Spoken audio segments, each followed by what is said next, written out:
जब आजम खान ने कहा था जया प्रदा खाकी अंडरवियर पहनती हैं कि इनके नीचे का जो अंडरवेयर है वो खाकी रंग का है। आजम ने जया को नाचने वाली बताया तो योगी ने आजम को नचाया। आजम से परेशान जया ने बचने के लिए योगी से मांगी थी मदद। कहानी उस रिश्ते की है जो खूब उछला, जिनकी रिश्तों की कहानियां यूपी के घर घर पहुंची। यूपी की कहानी में आज बात होगी हुस्न की आग और हर पत्थर दिल को मोम बना देने वाली जया प्रदा की और आजम खान की। एक तल्ख बड़बोला इंसान आजम खान, दूसरी तरफ नूर जैसे हुस्न की मालकिन जया प्रदा। जया प्रदा ने वक्त देखते ही अपना पाला बदल दिया था। जया समझ गई थी कि यूपी से लगभग सपा का सूरज डूब रहा है और आजम खान को योगी कभी भी किनारे लगा सकते हैं। तभी जया प्रदा ने बीजेपी का दामन थामा और यहीं से शुरू होती है आजम खान और जया प्रदा की दुश्मनी की कहानी। और बाद में आते आते योगी आदित्यनाथ क्यों आएंगे बीच में, ये हम करीब 1.5 मिनट बाद आपको बताएंगे। बात है साल 2004 की। जया और आजम खान की मुलाकात हुई। दोनों एक दूसरे के बहुत करीब आते चले गए। 2004 में ही जया प्रदा लोकसभा का चुनाव लड़ने के लिए उतर गई। आजम खान ने जया प्रदा की जीत के लिए जी तोड़ मेहनत किया और जया प्रदा जीत गई। और इस तरह आजम खान और जया प्रदा दोनों और करीब आ गए और दोनों के रिश्ते और गाढ़े होते चले गए। लेकिन तभी बीच में आते हैं अमर सिंह और जया प्रदा अमर सिंह के करीबी हो जाती। उस वक्त 2009 के लोकसभा चुनाव होने थे। मुलायम सिंह यादव के कान में अमर सिंह ने न जाने ऐसा क्या कहा कि आजम खान को टिकट न देकर मुलायम सिंह यादव ने जया प्रदा को टिकट दे दिया। बेहद नाराज हुए और चुनाव प्रचार में जया का साथ नहीं दिया। हालांकि जया प्रदा इसके बावजूद भी चुनाव जीत गई। जया प्रदा और अमर सिंह के कहने पर मुलायम सिंह यादव ने अपने सबसे सच्चे सिपाही आजम खान को पार्टी से 6 साल के लिए बाहर का रास्ता दिखा दिया। आजम और जया प्रदा का रिश्ता इतना खराब हुआ कि लोग कहते हैं कि दोनों को अगर मर्यादा की सीमा पता होती तो शायद न जाने कितने बयान न देते। आजम खान पे जया ने आरोप लगाया कि उनकी ऐसी फोटो वायरल की गई जो नहीं होनी चाहिए। जया को उसमें अलग अंदाज में दिखाया गया और कंप्यूटर के जरिए उनकी फोटो के साथ छेड़छाड़ की गई। यहीं से शुरू होती है बदनामी की वो कहानी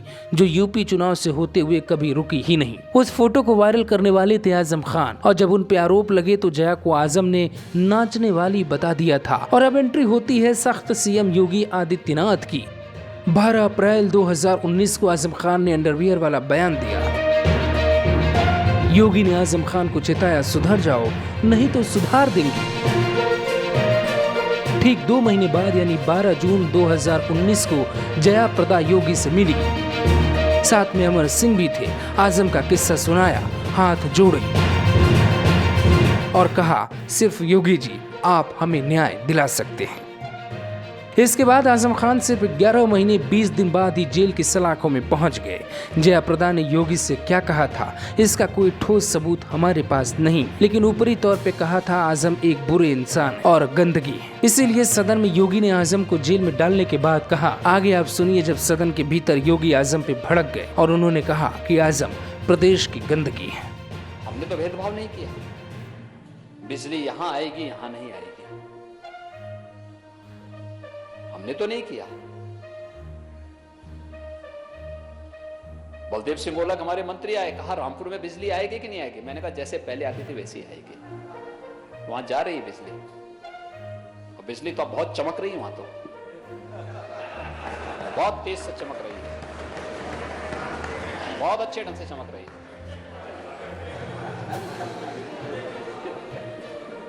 ये सब जब बिजली चमकती है ना, फालतू वायरस नहीं पैदा होते। कोरोना वायरस उसी से पैदा होते हैं, गंदगी में ही पैदा होते हैं, अंधकार में ही पैदा होते हैं और हम उसी को दूर कर रहे हैं। उस प्रकार की सारी चीजों को एक साथ, सफाई का अभियान भी चल रहा है। स्वच्छ भारत मिशन, शौचालय देने के साथ साथ उस गंदगी को सफाई का भी एक अभियान है। किसी भी रूप में गंदगी हो उसका सफाया होना चाहिए, उसी का हिस्सा है। अध्यक्ष 3 भाई थे, तीनों ने भगवान की बड़ी आराधना की। एक ने कहा कि मुझे शक्ति मिल जाए, दूसरे ने कहा मुझे भक्ति मिल जाए, तीसरे ने कहा मुझे सत्ता मिल जाए। तो सत्ता का प्रतीक इंद्रासन था, तो बेचारा इंद्रासन बोलने की बजाय वह निद्रासन बोल दिया, तो निद्रासन में पहुंचा ही दिया जनता ने।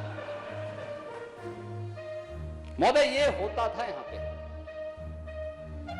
जब देखो हम विकास की बात करेंगे वो जाति की बात करेंगे, हम बुनियादी सुविधाओं की बात करेंगे वो जाति की बात करेंगे, हम लोग सुरक्षा की बात करेंगे वो जाति की बात करेंगे, हम लोग प्रदेश के अंदर प्रधानमंत्री आवास देने की बात करते हैं तो ये लोग जाति की बात करते हैं। हमने तो कहा सबका साथ और सबका विकास। कोई भेद किया क्या किसी के साथ? कोई नहीं कह सकता।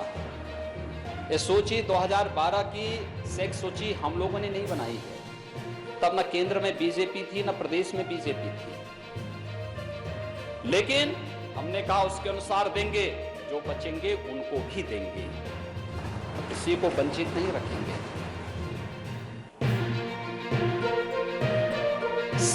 कार्य करने के लिए संवेदनशीलता चाहिए, कार्य करने के लिए विजन चाहिए। बेसिक शिक्षा परिषद आज 1,20,000 विद्यालयों में 1,58,000 में से 1,20,000 विद्यालय सभी माननीय जनप्रतिनिधियों के सहयोग से, समाज के गणमान्य नागरिकों के सहयोग से, शिक्षा विभाग और पुलिस और प्रशासनिक अधिकारियों के सहयोग से हम लोग बुनियादी सुविधाओं से आच्छादित कर चुके हैं। Bureau report, global Bharat TV.